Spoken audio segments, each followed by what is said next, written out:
अस्सलाम वालेकुम दोस्तों, कैसे हैं आप सब लोग। तो इस वीडियो में मैं आपके लिए लेकर आया हूँ वोकेबलरी जो कि बहुत इम्पोर्टेंट है। मैं सोच रहा था कि आप लोगों के लिए एक सीरीज़ स्टार्ट करूँ जिसमें डेली कुछ ना कुछ वर्ड्स किए जाएँ, ठीक है। तो आज से मैंने स्टार्ट कर दिया है। डॉन के ये वर्ड्स हैं जो कि कलेक्ट किए हुए हैं डॉन से। तो ये डेली 10-15 वर्ड्स होंगे, ठीक है, इससे ज़्यादा नहीं होंगे। एग्जाम्पल भी होगी और मीनिंग भी होगी, ठीक है। तो स्टार्ट करते हैं आज की वीडियो। पहला हमारा वर्ड है अबाइडिंग, ठीक है। और अबाइडिंग जो है ये एक एडजेक्टिव है। इसका मतलब है दायमी, मतलब हमेशा रहने वाला, काफ़ी देर रहने वाला, ना ख़त्म होने वाला। इसका मतलब इंग्लिश में जो मीनिंग है वो है ऑफ अ फीलिंग और memory lasting a long time और इंड्योरिंग। इंड्योरिंग का मतलब यही होता है कि ना ख़त्म होने वाला, ठीक है, जैसे मतलब पायदार, ठीक है। इसका सिनोनिम जो है वो है persisting, long lasting, ever lasting and perpetual. और भी हैं लेकिन मैंने ये जो मेन है ये कलेक्ट किए हैं, ठीक है, परपेचुअल। और एंटोनिम जो इसके हैं वो है शॉर्ट लिव्ड, एफमरल। ये अक्सर पूछा जाता है, ये वाला जो एफमरल है ना, ये अक्सर पूछा जाता है और इसका मतलब है शॉर्ट लिव्ड, जो कि बहुत कम अरसे के लिए हो, मोमेंट्री हो, ट्रांजिटरी हो, ठीक है, और ट्रांसिएंट हो। ये सब का मतलब है कि शॉर्ट लिव्ड, कम अरसे के लिए, बिल्कुल छोटे अरसे का। और इसमें आप मोमेंट्री भी ऐड कर सकते हैं। इसकी जो एग्जांपल है वो ये है, the abiding interest in corner is patriotic and political rather than literary, ठीक है। और इसमें उसने ये अबाइडिंग यूज़ किया हुआ है। तो ये हमारी आज की एग्जांपल है। नेक्स्ट वर्ड है हमारा एगैस्ट, ठीक है, और ये भी एडजेक्टिव है। इसका मतलब है हक्का बक्का होना या दहशत ज़दा होना, ठीक है। Meaning suddenly filled with strong feelings of shock and worry. अचानक से मतलब हक्का बक्का हो जाना या दहशत ज़दा हो जाना, डर जाना, हक्का बक्का हैरान हो जाना। इसका सिनोनिम जो है वो है एंशियस और डिसमेड, ठीक है। एंटोनिम्स जिसके अनसरप्राइज्ड, काम, ट्रैंक्विल हो सकता है, प्लेसिड हो सकता है, ठीक है, कि मतलब उस पर कोई असर नहीं हुआ। इसकी जो एग्जांपल है वो है workers and union officials were against at the layoffs, ठीक है। एगैस्ट मतलब अचानक से हैरान हो गया, डिसमेड हो गया, एंशियस हो गया, फीलिंग ऑफ शॉक शो कर रहे हैं, ठीक है। वर्ड नंबर 3 डिसेंट, ठीक है। ये लफ्ज़ अक्सर इस्तेमाल हो रहा होता है सोशल मीडिया पे भी और टीवी चैनल्स में भी। डिसेंट, डिसेंट का मतलब है इख्तलाफ राय होना। अगर आपकी किसी मौजू पे मेरे से मुख्तलिफ राय है, आप डिफरेंट ओपिनियन रखते हैं, जो कि डेफिनेटली होना भी चाहिए, बीइंग ह्यूमन हमारा एक दूसरे से मुख्तलिफ ओपिनियन होता है, तो उसका मतलब है कि आप डिसेंट शो कर रहे हैं, इख्तलाफ राय होना, ठीक है। मीनिंग है होल्डिंग और expression of opinions at variance with those commonly और ऑफिशियली हेल्ड। जो कॉमनली या ऑफिशियली हेल्ड ओपिनियंस है उनसे मुख्तलिफ राय होना उसे डिसेंट कहते हैं, ठीक है। मुख्तलिफ राय रखना, इख्तलाफ राय होना। सिनोनिम्स इसके हैं disagreement, difference of opinion, disapproval, conflict and demur. Demur का जो है इसका तो मतलब सिंपली है पोलाइटली नो कह देना किसी को, ठीक है, आपने उसे डिमर कर दिया है। एंटोनिम्स इसके एंटोनिम्स हैं agreement, approval, concurrence, harmony and acceptance, ठीक है। मतलब मतलब रजामंदी है, ठीक है। और इसकी जो एग्जांपल है वो है the issue was so deep that invited dissent between the communities. मतलब इशू इतना डीप था कि उसने दो कम्युनिटीज़ के दरमियान इख्तलाफ राय पैदा कर दी, डिसेंट पैदा कर दिया। वर्ड नंबर 4 है इनसोशिएंट, ठीक है, इनसोशिएंट, और ये भी एडजेक्टिव है। इसका मतलब है बेपरवाह, बेफिक्र, आज़ाद मंश, showing a casual lack of concern, जिससे कोई फिक्र नहीं क्या हो रहा है इर्द गिर्द उसके, उसको कोई कंसर्न नहीं है, वो इनसोशिएंट है, वो डिसइंटरेस्टेड है, वो डिफरेंट है। इसका सिनोनिम है नॉन चैलेंट। इसको नॉन चैलेंज भी आप यूज़ करते हैं बाद में। अनट्रबल्ड मतलब उसे कोई ट्रबल नहीं है कि जो इर्द गिर्द हो रहा है होता रहे। अनवरियड उसको कोई परेशानी नहीं है, ठीक है। ये सारे इसके सिनोनिम है। और एंटोनिम है इसका एंशियस और कंसर्न, ठीक है। और भी बन सकते हैं। इसकी एग्जांपल है his insouciant handling of the oil spill in the Gulf is under fire from all side, ठीक है। इंसोशिएंट मतलब डिसइंटरेस्टेड या unconcerned. Question number 5 recalcitrant. Recalcitrant जो है ये भी एडजेक्टिव है। इसका मतलब है नाफरमान, ज़िद्दी या सरकश, जो बात ना माने। मीनिंग है having an obstinately uncooperative attitude towards authority और डिसिप्लिन। मतलब अनकोऑपरेटिव एटीट्यूड हो अथॉरिटी की तरफ और या डिसिप्लिन की तरफ, ठीक है, तो उसको कहते हैं कि वो रिकैल्सिट्रेंट है, ना फरमान है, सरकश है। सिनोनिम है इसका इंडोसाइल, ओके, इनसबॉर्डिनेट, डिफायंट एंड वेवार्ड। वेवार्ड का मतलब है बेरारवी का शिकार होना, डिफाइंट का मतलब है कि मतलब कोऑपरेट नहीं कर रहा, इनसबॉर्डिनेट का भी यही मतलब है। और इसके एंटोनिम है कंप्लायंट, कंफर्टेबल, डोसाइल, ट्रैक्टेबल, अमेनेबल भी आएगा यहाँ पे ऐड कर सकते हैं आप, AMENABLE, अमेनेबल जिसको बनाया जा सके, मोल्डेबल भी कह सकते हैं आप, कंफर्टेबल, कंप्लायंट। इसकी एग्जांपल है the manager worried that the recalcitrant employee would try to undermine his authority, okay, undermine his authority, recalcitrant employee which is not cooperating well, okay, जो कि कोऑपरेट नहीं कर रहा अथॉरिटी से। Word number 6, एक्साइजेंट। वर्ड है एक्साइजेंट, okay, ये भी adjective है, इसका मतलब है तवज्जो तलब या अशद ज़रूरी या अहम, ठीक है। एक्साइजेंट कोई ऐसी चीज़ हो सकती है जो कि बहुत इंपॉर्टेंट है, फ़ौरन उसको तवज्जो चाहिए, उसको इम्पोर्टेंस चाहिए ताकि उसको हल किया जाए। इसका मीनिंग है प्रेसिंग या डिमांडिंग, ठीक है, अशद ज़रूरी। और इसका सिनोनिम है अर्जेंट। अर्जेंट हम अक्सर इस्तेमाल करते हैं, तो आप इसको रिप्लेस करें एक्साइजेंट के साथ, ठीक है। सिंपल वर्ड है, जेंट दोनों का सेम है, बस आपने एक्साइज शुरू में लाना है, इसको अर्जेंट को निकालना है।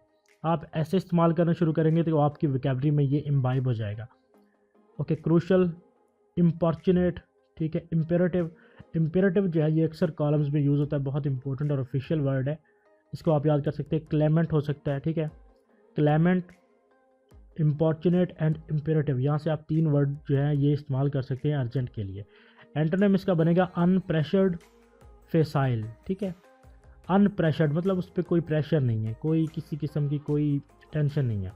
इसकी एग्जांपल है I try not to be exigent with my students but as a teacher I have to press them to get their work done. मैं टीचर्स की तरफ एक्साइजेंट नहीं होता, मतलब मैं उनको अर्जेंसी शो नहीं करता बीइंग टीचर, ठीक है। तो उसने यहाँ पे इसको ऐसे यूज़ किया है। आपने नेक्स्ट टाइम जो अर्जेंट है उसको रिप्लेस करना है किसी एक्साइजेंट से। वर्ड नंबर 7, यूलोजाइज, ठीक है। यूलोजाइज ये एक वर्ब है, इसका मतलब है सना करना, स्ताइश करना या मदह करना या तारीफ़ करना, किसी की तारीफ़ करना, उसको यूलोजाइज करना है, ठीक है। मीनिंग टू प्रेज समवन और समथिंग इन अ स्पीच और पीस ऑफ राइटिंग। यूलोजाइज का मतलब है किसी राइटिंग में या स्पीच में आप किसी की तारीफ़ कर रहे हैं, तो ये आप उसको यूलोजाइज कर रहे हैं, ठीक है, आप उसकी स्ताइश कर रहे हैं, तारीफ़ कर रहे हैं, ठीक है। सिनोनिम बनेगा इसका अपलॉड करना, कमेंड करना या एक्सटॉल करना, ठीक है। एक्सटॉल बहुत अच्छा लफ्ज़ है, एक्सटॉल करना और यूलोजाइज करना ये दोनों बड़े ज़बरदस्त लफ्ज़ हैं। अपलॉड तो आप यूज़ करते ही होंगे। इसका एंटोनिम है ब्लेम करना या क्रिटिसाइज़ करना। सेंश्योर भी हो सकता है, क्रिटिसाइज़ की जगह पे सेंश्योर करना भी मतलब मजम्मत करना ही होता है, ठीक है। गाइड करना, ये सारे इसमें आएंगे। इसकी एग्जांपल है critics everywhere have eulogised her new novel. Critics जो नकाद हैं उन्होंने हर जगह पे उसकी मतलब किताब की तारीफ़ की है, ठीक है, नावल की तारीफ़ की है। Question number 8, diminution, okay. Diminution ये एक नाउन है और इसका मतलब है कम करना या घटाना, ठीक है, किसी चीज़ को कम करना या घटाना। Meaning A reduction in the size, extent और इम्पोर्टेंस ऑफ समथिंग, मतलब किसी चीज़ की अहमियत में कमी करना, उसके साइज़ में कमी करना, उसको हम कहते हैं डिमिन्यूशन करना। सिनोनिम होगा इसका कर्टेलमेंट। कर्टेल करना भी किसी चीज़ को रोकना होता है, उसको बढ़ने से रोकना। कॉन्ट्रैक्ट करना, इसका मतलब है जी, हाँ जी, इसका मतलब भी कम करना है, रोकना है। कंस्ट्रिक्शन करना, कंस्ट्रिक्ट करना, ओके, रिस्ट्रिक्ट करना, रिस्ट्रिक्शन तो हमें पता ही है। उसके बाद लिमिटेशन, ये भी हमें पता है। इसमें 3 वर्ड न्यू हैं, कर्टेलमेंट, कॉन्ट्रैक्शन एंड कंस्ट्रिक्शन, ठीक है। ये आप डिमिन्यूशन के साथ इस्तेमाल कर सकते हैं, डिमिन्यूशन, और ये सब का सेम मीनिंग है, ओके। एंटोनिम इसका है इंक्रीज़ करना, एक्सपेंशन करना या ग्रोथ करना। बढ़ रहे हैं ना तो ग्रोथ हो रही है, ठीक है, और अगर कम हो रहे हैं तो डिमिन्यूशन हो रही है, ठीक है। किसी की इज्जत में कमी करना, किसी के साइज़ में कमी करना, ओके। इसकी एग्जांपल बनेगी the diminution of cafeteria monitors has resulted in an increase in the food fights at the high school. Diminution of cafeteria monitors, diminution क्या हुई है, कमी हुई है किस चीज़ में, कैफेटेरिया मॉनिटर्स में, ओके। वर्ड नंबर 9, रिलेंट करना, ये एक वर्ब है, रिलेंट करना, ओके। रिलेंट करना इसका मतलब है मान जाना, घुटने टेक देना, नरम पड़ना या हल्का पड़ जाना, ठीक है, किसी चीज़ की बात मान जाना। इसका ऑपोजिट एक वर्ड होता है रेलेंटलेस, मतलब जो नहीं मानता, रेलेंटलेस बेफिक्र है, उसको किसी की टेंशन नहीं है, बेदर्द है, ऐसे, ठीक है, उसका मीनिंग बनेगा। लेकिन इसका मीनिंग है टू सीज रेजिस्टेंस, ठीक है, अपनी जो आप रेजिस्टेंस मज़ामत कर रहे हैं उसको छोड़ देना। As to mothers arguments demands और कंट्रोल, ठीक है, किसी और की बहस पे आप चुप कर गए हैं, आप हल्का पड़ गए हैं, नरम पड़ गए हैं। मियाँ बीवी के झगड़े में एक जो है वो रिलेंट कर गया है, दोस्त आपस में बहस कर रहे हैं, अल्टरकेशन कर रहे हैं, उसमें एक रिलेंट कर गया, ठीक है, तो इसका मतलब है वो नरम पड़ गया है। इसका सिनोनिम है कंसीड करना, अच्छा सिनोनिम है कंसीड करना, राज़ी होना। गिव इन करना, आप गिव इन कर गए, ठीक है। सबमिट करना, सिकम करना, ठीक है। यील्ड करना, यील्ड करना बहुत अच्छा वर्ड है, ठीक है। तो ये सारे आप इस्तेमाल कर सकते हैं रेलेंट वर्ड के मीनिंग के साथ। इसका एंटोनिम बनेगा कॉम्बैट करना, कन्फ्रंट करना, काउंटर करना, डिफाई करना। डिफाई करने का मतलब है कि आप मतलब नाफरमानी कर रहे हैं। कन्फ्रंट करना, सामना कर रहे हैं। काउंटर करना, इसका मतलब भी आप किसी के सामने आमने सामने हो गए। तो इसका सेंटेंस बनेगा because my mother is very angry she want reliant on my severe punishment. वो बिल्कुल हल्की नहीं पड़ेगी क्योंकि मेरी अम्मा बड़ी गुस्से में है, इसलिए वो बिल्कुल रिलेंट मतलब वो नरमी से पेश नहीं आएंगी, कंसीड नहीं करेंगी, गिवन नहीं करेंगी, सबमिट नहीं करेंगी। ओके। वर्ड नंबर 10 वर्ड है हमारा मेलापर्ट। मेलापर्ट जो है ये एडजेक्टिव है और इसका मतलब है शोख, बेअदब या गुस्ताख। कोई गुस्ताख जो है, जो शोख है, बड़ा शोखा है, ठीक है, आप उसको मेलापर्ट कह सकते हैं। बोल्डली डिसरिस्पेक्टफुल और इम्प्यूडेंट। इम्प्यूडेंट का मतलब भी गुस्ताख ही होता है, इम्प्यूडेंसी, इम्प्यूडेंट और डिसरिस्पेक्टफुल, ठीक है। इसका सिनोनिम बनेगा इम्पर्टिनेंट, नामुनासिब। पर्टिनेंट का मतलब होता है मुनासिब, ठीक है। इस पर्टिनेंट का मतलब अगर इसके साथ इम लग गया है तो ये नेगेटिव सेंस में चला गया, इम्पर्टिनेंट हो गया, नामुनासिब। चीकी का मतलब भी बदतमीज़ होता है, चीकी, गुस्ताख, शरारती। रूड का मतलब सबको पता है गुस्ताख है। Brazen, to the extent of being stupid, like Indian army soldiers are brazen to the extent of being foolish. Okay, they are acting brazenly and they are violating the ceasefire line. Okay, brazen करना मतलब गुस्ताखी करना, to the level और to the extent of being foolish, यहाँ तक जब तक वो foolish है, ठीक है। और इसका एंटोनिम बनेगा courteous, humble, modest, polite। ये सारे इसके एंटोनिम बनेंगे क्योंकि वर्ड जो है वो नेगेटिव है इटसेल्फ, तो एंटोनिम जो है वो अच्छे बनेंगे। कॉर्चियस है, हम्बल है, मॉडेस्ट है, पोलाइट है। तो इसका सेंटेंस जो है वो है in a fury she said that he was too malapert to give her such an answer and affirm that both he and they should repent it. Okay, malapert to give her such an answer मतलब वो गुस्ताख था, मतलब उसने बड़ी शौकी से जवाब दिया। Okay, तो आज का हमारा लास्ट वर्ड है परनिशियस। परनिशियस ये एक एडजेक्टिव है, इसका मतलब है नुकसान देना, नुकसानदेह चीज़ या मुज़र या इज़ा रसां, ठीक है। नुकसानदेह चीज़, कोई भी चीज़ जो कि हार्मफुल है, परनिशियस है। मीनिंग एक्सीडिंगली हार्मफुल, बहुत ज़्यादा नुकसानदेह चीज़, ठीक है। इसका मतलब है हार्मफुल, सिनोनिम इसका होगा। फिर होगा डिस्ट्रक्टिव, इंसीडियस भी इसका अच्छा सिनोनिम है, इंसीडियस। इंसीडियस और परनिशियस। पेस्टिलेंट जो है ये भी अच्छा वर्ड है, पेस्टिलेंट। डेट्रीमेंटल भी अच्छा है, फेटल भी अच्छा है, नॉक्यूस भी अच्छा है। नॉक्यूस आपको आम डिक्शनरी में नहीं मिलेगा, अगर आप मैरियम वेबस्टर से सर्च करेंगे तो मिल जाएगा। डेट्रीमेंटल तो हमें पता है, डेट्रीमेंटल मतलब फैसला कौन, ठीक है, नुकसानदेह, बड़ा ख़तरनाक।